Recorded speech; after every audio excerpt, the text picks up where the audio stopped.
Hey, you're listening to Blindsight. Let's go. Mental health isn't something to take lightly. It's time to fight. It's time to thrive. Let's do this. Hi there. Welcome to Blindsight. This is your host, Bill Lundgren, and I'm delighted to have you here listening in today. And I have today also our producer, Jonathan Price. He and I are going to talk about one of the subjects that may seem strange to some people in talking about mental health, but it's done for a reason which I'll explain, and that is talking about dogs, and actually pets in general, but the way that dogs can help the mental health of his or her owner. And so, Jonathan, without further ado, welcome. Glad to have you with me today. Thanks, Bill. It's awesome to be here. Yeah. Love it. Yeah, you love it. It's been a busy day for you, so this will be fun. Yes, it's a good way to end my day. Yep, you got it. You got it.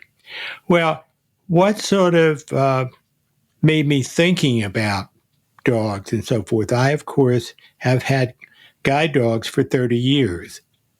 And in fact, when one time when I came down here to Denver and went to the training center, at the end, I didn't have a dog for a whole lot of reasons I won't explain, but I was without a dog, learning how to use the white cane and so forth. Yep. And at the end of it, my travel instructor said, "You know, Bill, I think you need a dog." Yep. One of the things about the white cane is if I forget where I put it, it's not going to come running to me. You know, I can tell the dog, come here, and he'll come running over. That's right. Although you don't have to take it out. You don't have to take it for walks. So.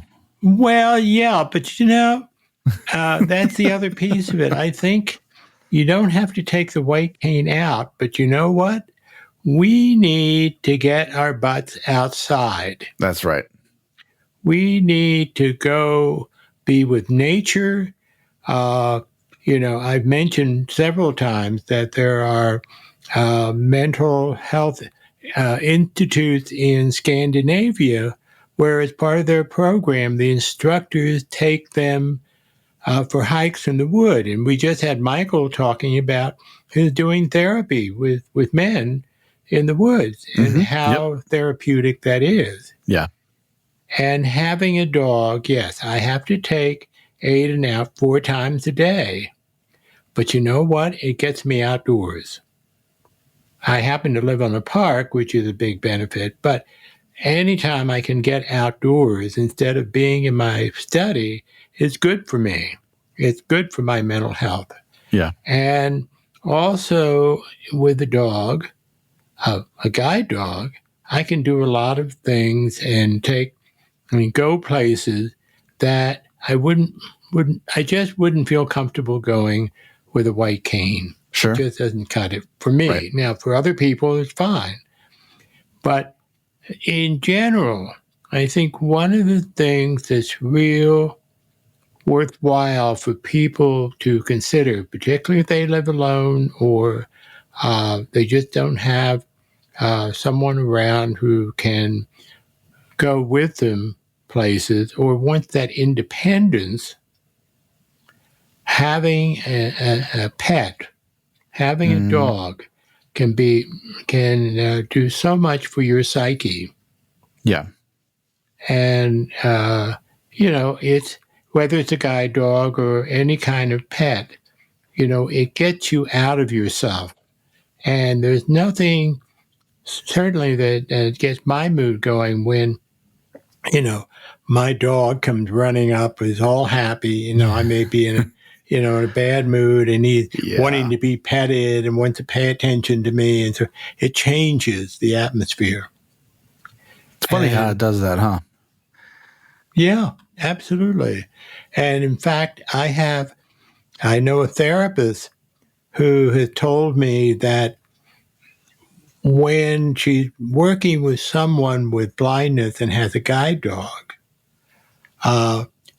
she, the therapist, will check the guide dog, what kind of mood the guide dog is in, to get a better reading about her patient than her patient is able to tell her. Oh, that's interesting. Yeah, it's a very and the dog, her reading of the dog is proven time and time again to be absolutely accurate. And the Wow. patient comes around and kind of, yeah, that's true, and may Wow. not have been willing to admit it to the therapist unless the dog sort of rats on her. Yep. But that's one aspect of it. But the other aspect is just when we take care of something else, we are in many ways taking care of ourselves, but we're getting out of ourselves in order to do it, if that makes sense. Yeah. It's like, when you have to focus on something else other than yourself, Right. there's something happens in your brain. Like when I have to take care of my kids and I need to put their needs before mine. Yes, it is more draining and it can be more exhausting sometimes, but sometimes that's the best medicine. And even sometimes the best medicine is just sitting down next to them and cuddling up and watching a TV show. And it may not even have to do anything, but just that quality time with that person or that pet is enough to get your brain going. Children and dogs give you feedback. Yes. And they kind of, they can affirm you just by being, like you talked about your son bringing you a cinnamon toast when I you know. were so busy. Yeah. Boy, that did the world for your head, I'm sure. Oh, yeah, it did. Yep. Yeah. And it's little things like that, when your kids are apt enough to pay attention to even your needs.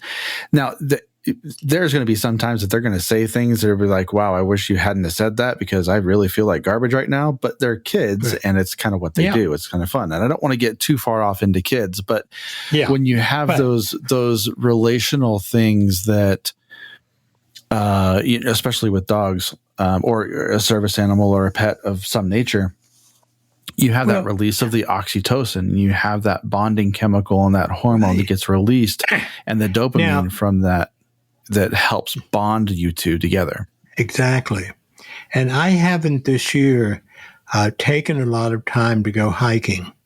And of course, when Aftersight had that hike, I of course felt, I wanted to go. And of course, I felt obligated to go, but I was doing, what I really wanted to do, and especially to get him out in the woods, see how he does. Well, it was a hike that some people were with me, and they were kind of giving him instructions, and I could feel he just wasn't feeling quite sure that he was doing the right thing. Mm-hmm. Then a couple of days later, I went with just one friend, and my friend did not give, he only once gave Aiden some instruction, and he told me that my previous dog, when he tried to do the same thing as my friend was doing, the dog scowled at him and basically by his body language says, I know what I'm doing, just back off. And so with Aiden, we went the whole hike. Yep. Didn't give any instructions except one time. Dogs apparently don't have depth perception because, their eyes are in the side of their head. Yeah. And sometimes when you're walking in a city street and you have a newspaper box right at the end of the street and behind it is the building that's at the corner, they get a little confused because they see it as one unit rather than as two until they have a chance to look around. And this one part, there were two rocks close together, but it looks like one big rock. And he was kind of confused as to what he should do at that point. He looked up at us And Dan said, go ahead. There's space there. And he went through, took me right through, no Nice. problem Good. whatsoever. Yep. And that's something I couldn't have been able to do. Right. And on the hike, I had no trouble. I didn't trip or anything. He was just great. So that gives me the confidence to be able to get out and do things. And the same thing, I think, for him. He was smiling the whole trip, the second trip, because he knew he was in charge. Yep. And that feeling and that bonding is what makes a big difference. What an animal can do for you is having that bonding and knowing that you're okay because you've got somebody who's watching over you. Yeah. And also doesn't talk back at you. That's yeah. Or ask for the car at That's right. That's right. Although I will say this, it was funny seeing Aiden come down the hill after that hike because he was so quote unquote dog tired that anytime you stopped, he was on his belly, ready to leave. I'm done with this. What are we doing? It was funny. He was out of shape, but after the second hike, he's been looking at me like, Daddy, when are we going hiking again? Yep. So I have to line up some trips. But you see,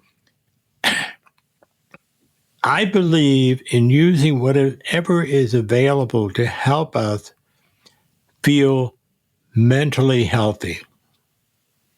And I think one of the things that's real helpful is it doesn't require a prescription or anything, is to have a pet that you're taking care of, that's dependent on you in some ways, and also very helpful for you. Mm-hmm. And that does so much for our psyche. And that's why, hospitals are using therapy dogs. That's why one of the things they're doing in prisons now is they're having inmates taking care of animals and training animals. Yeah. And training guide dogs, because getting people to focus on this creature does so much therapeutically for people. And for someone who and I've had some well, I won't call them arguments. I don't get into a battle about it, but there are people that I've met in meetings of people with blindness who think, having a dog is ridiculous. I'm not going to be bothered with a dog. They're too much trouble. And for me, it's too much trouble not to have a dog. Yeah. And to be able, and at night, I hope that seeing eye is not listening in. They tell us not to have our dog sleep with us, but I'm sorry. He waits until I get in bed, then he hops in and makes himself comfortable. That's right. I have a little trouble because he doesn't leave me a whole lot of room. But it is that comforting.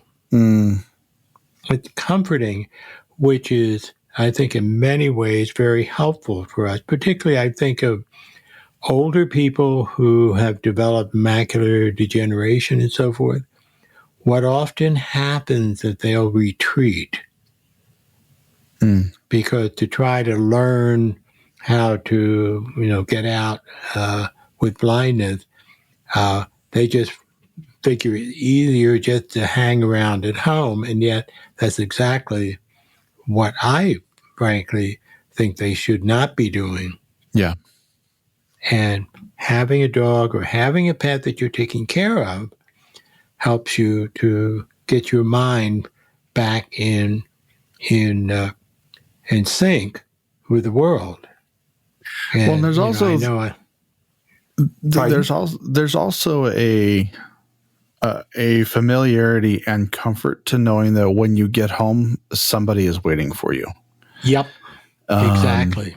And it's not just the taking care of aspect, the relational aspect. I know when I went through my divorce and through a lot of other things in the last year, that even though he's not a guide dog, he's just a pet, but he helped me immensely, Right. and I didn't even realize it at times.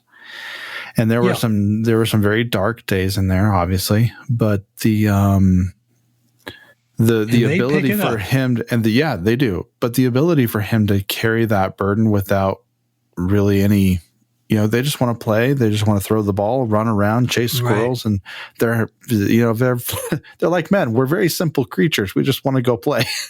And they want to go play, but I think in many ways they know instinctively you need to play. Mm-hmm.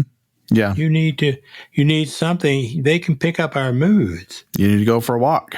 And we want to go for a walk, or they just, or it just, we're sitting there and we're feeling bad, and the dog comes over and put his paw on our leg and, and looks up at us. And, it's real hard to feel bad when who's got that unconditional acceptance. Yeah. And it doesn't have to be a dog. It can be any animal that has that kind of instinct. A cat can do that for people and begin to help people feel much better about themselves. And that's why it's easy to get an animal. We have lots of rescue places. You have to be careful in terms of trying to find out as much history to get a dog that is able to to reach out to you and to be there for you, because some have really been badly abused. But even the ones that are abused, it takes a little more work to form a connection. Yes. But they want it as much as you do. That's right. They do.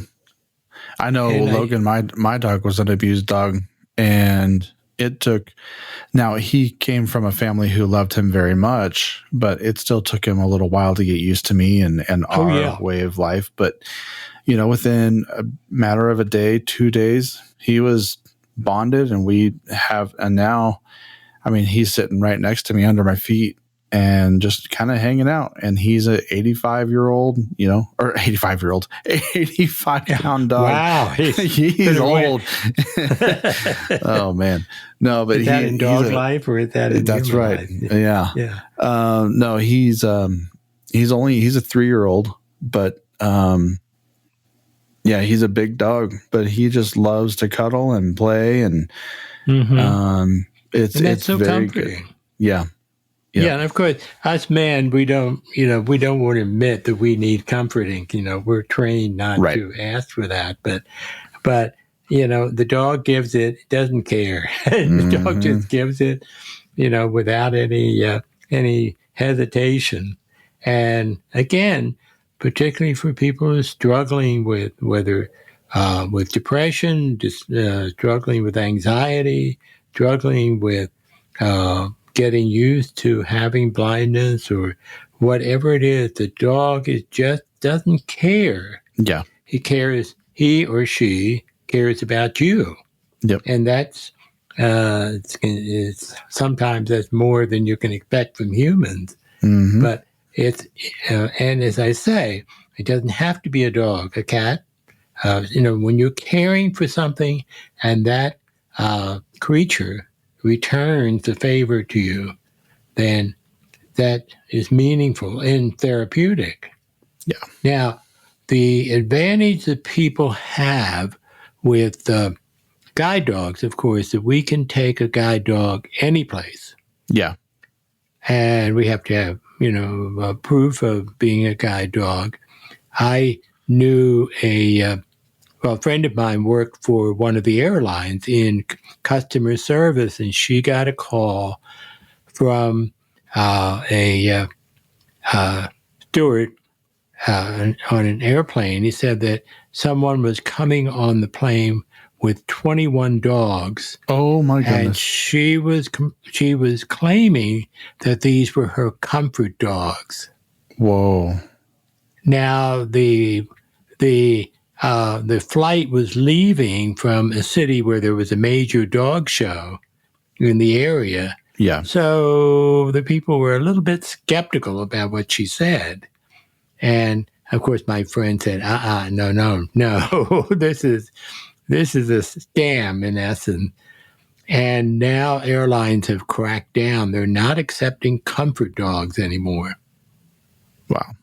They're not accepting anything. In fact, the regulations are just for service dogs. If you bring in a service peacock, that's not going to, Right. pardon the pun, won't That's right. fly.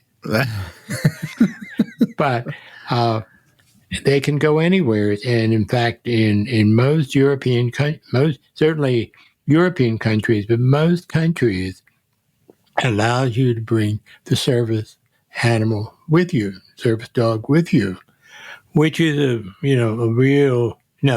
Some bar them because of they're afraid. The farmers are afraid they might bring in infection, but for the most part, you can take your service dog, but it has to be a service dog. It has to be someone who's working with, and I'm not real clear whether we're doing that for also blocking dogs that can sense when someone is having an epileptic fit. Yep. And can let and warn people, give a warning when a fit is coming on. That's medical. But I think there's some question in my mind about that, whether they're allowed the same thing as the guide dogs are. But for the most part, having a guide dog is actually, because it's a medical necessity, you can take the expenses of the dog off your taxes. Yeah. But more than that, it's the question really of being able to get around. And I think for me, as my travel instructor said, a dog works for me much better. Part of it being, of course, my hearing.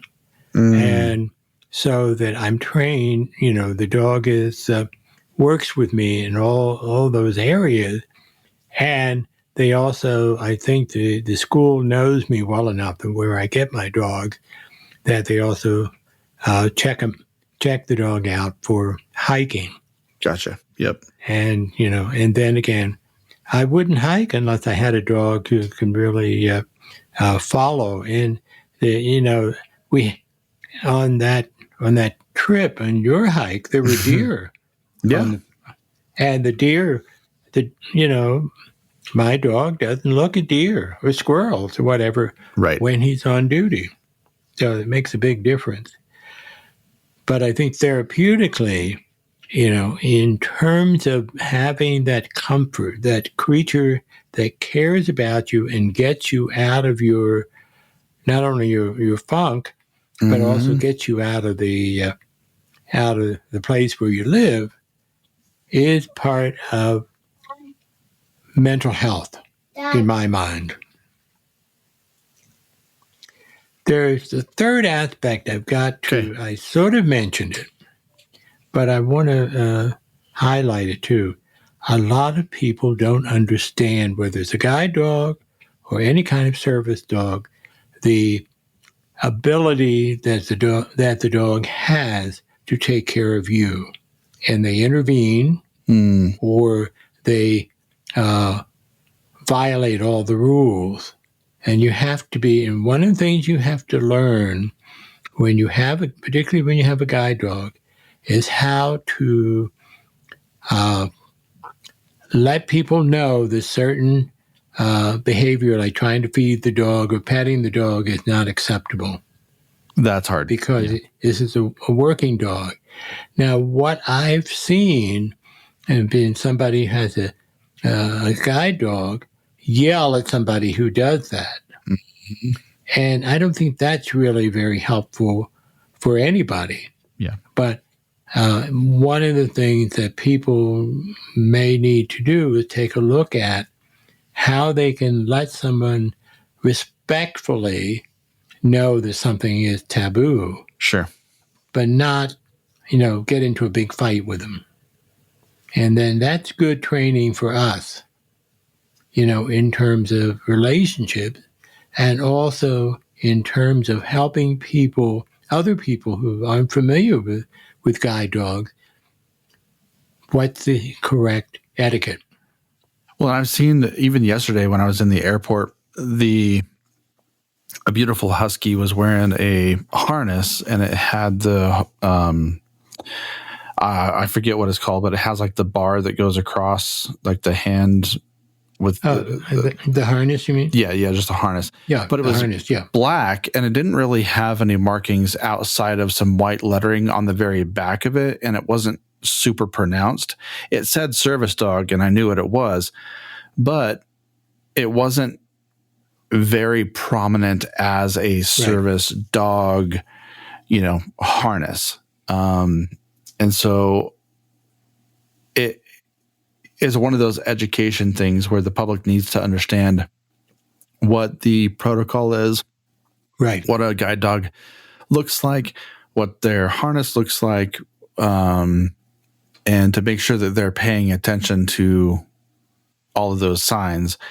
The other thing that impresses me about service dogs is that you have not just, guide dogs, but we were talking very, very briefly and kind of referencing dogs who can tell any sort of medical condition, especially like seizures and strokes and things like that, to tell you to get on the floor, and they'll kind of help you out and those kinds of things.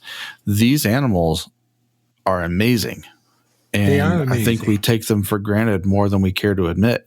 Yeah, absolutely. Well, I remember one time, this is back in Philadelphia, and I just working with my dog, and I got a little confused as to where I was. And here's the dog with a very obvious harness standing next to me, and a woman came by, and I said, excuse me, is this Carpenter Street? Yeah. And she saw the dog and me, and she said, yes, it is. See the sign up there? Oh, my gosh. Yeah. Sure. There you go. Here's your sign. Yep. Wow. And I've had this happen more times than I care to admit. People are just totally oblivious. And you have to understand that is the situation. Yeah. And yelling at them really is not going to do anything. No, it just makes you look like an idiot, and it makes you look insensitive. Right. And then they can be angry at you and not pay attention to the lesson that you're trying to teach them. Right. Yeah. Nobody likes to be taught a lesson. Now, some guide dog schools are giving their graduates some cards that they can give out, but I'm not sure that that's, you can try it, but sometimes it's just telling them, point blank, in a gentle way that, or I say, I'm afraid I can't see the sign. I'm blind. And then they say, oops, then they apologize, which is nice. But, they really didn't, people need to pay attention. But it's one of the things that we're really talking about also. And I know that a lot of people are uncomfortable with this role. But you know what? We have, I think, an obligation to let's talk about the blindness community, but any physical disability, we have an obligation to whenever and I know this is exhausting, it is for me, to teach. Whenever the opportunity arises. Now, I have taught ushers and box office people in theaters on how to work with people who have guide dog users or who are blind. What do you say? How? And it is an education process. Yeah. And when you're in a situation like that lady, it's important for me to say, I'm blind and this is my guide dog, and he hasn't learned the streets yet. Wow. What I said. So I need to, resort to a sighted person, but thank you for telling me, where I was. And it's, Or there was one time I was walking down the street, and a father with his child was saying, "See, that dog can tell what color the light is and will tell him when to cross the street." And there was a moment where I said to myself, do I need to do an education here? Which I really did. But somehow I didn't want to interfere with Right. dad and son, because Right. the son was eating up everything daddy was saying. That's, yeah. And you know, it's that moment you say, do Yeah. I turn around and try to educate everybody, or I just let it go. it? Yeah, boy, if there were more people who could just let stuff go, we would be so much happier and just let them. Yeah. Sometimes, and you know what? I can almost guarantee you that there will be a day that dad is going to be engaged with someone who is blind, or his son is going to be learning about dogs on National Geographic, and he's going to learn the truth that, dogs really can't tell colors.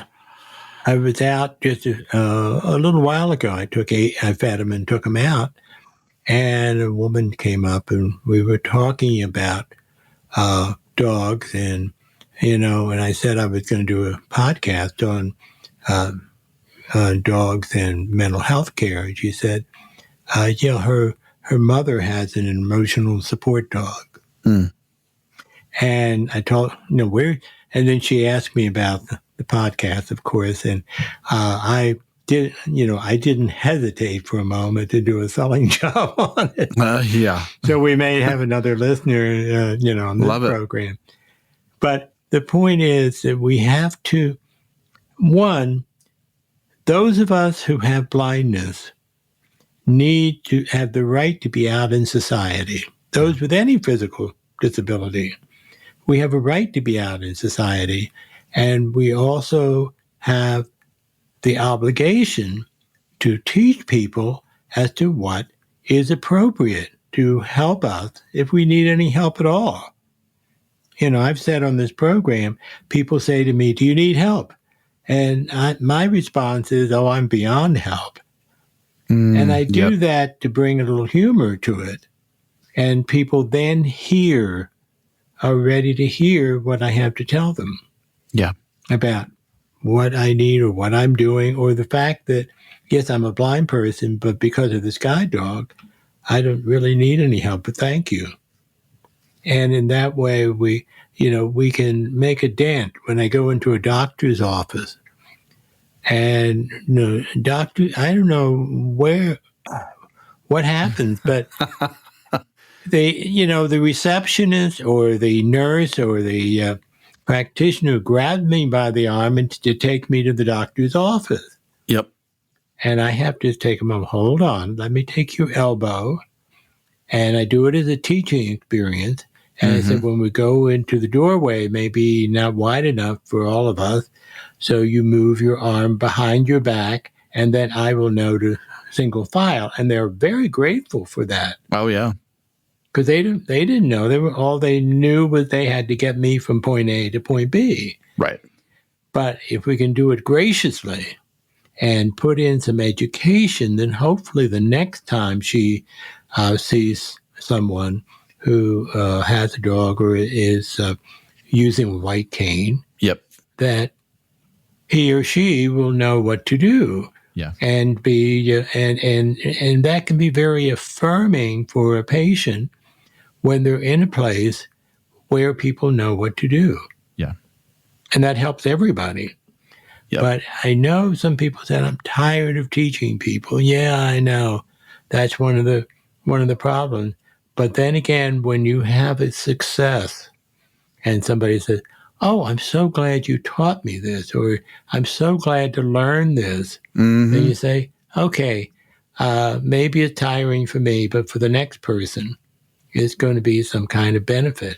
That's right. And that's what we can keep hoping for, to be out there to show that we're not the unhappy people that I think a lot of people think we are. Oh, yeah.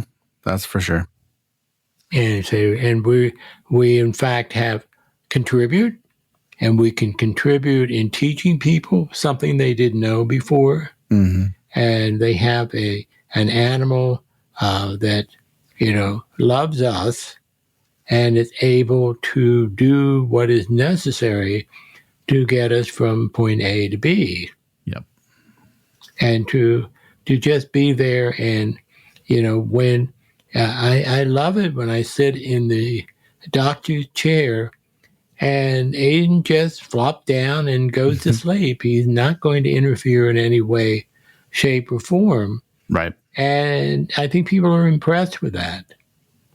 It's, yeah. And they probably go how many people do you home and say, "Why don't you behave like that?" That's right. Well, I see people walking their dogs all the time around my house, and the dogs are walking them. They're not walking their dogs, and they have, a lot of people will see that as a misconception, and that's just unfortunate. If you take the time to train your dog, and you have, obviously guide dogs come, pre-trained and helpful, and teach to teach people the dogs can do more than they think they can. Yeah. If you let them, if you show them what you want them to do. Yeah. Well, this has been fun, Bill. What are your final words? It's been great for me. I loved, I admit, I love talking about my guide dogs and all the things they've done. And it's a great opportunity for me. And I hope it will encourage some people who've been thinking about it to, get yourself a dog. Yeah. The thing is, it doesn't cost anything. We've got resources for, I think it's leader guide dogs for the blind. We also have, there's a couple of resources on our site. I forget which ones they are specifically, but if you need any information, you can give us a call at 720-712-8856 or email us at feedback@aftersight.org. And we'd love to hook you up and get you in contact with somebody who is very knowledgeable about having a guide dog.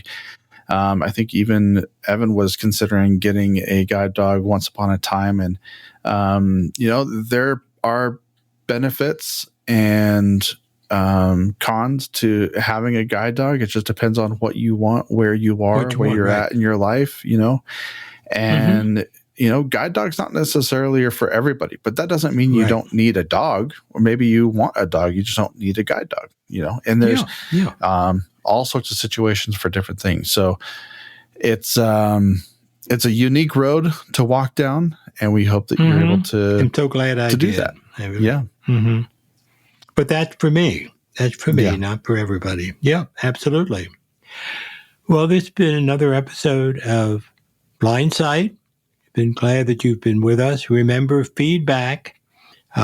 Feedback by telephone is 720-712-8856 or feedback@aftersight.org and email any suggestions or somebody you think we should talk to, or you hated the program, you shouldn't talk so much about dogs. Well, we welcome any comment from people, because that lets us know that somebody's listening and really tuning into what we're doing. So this is Bill Lundgren and Jonathan Price signing off.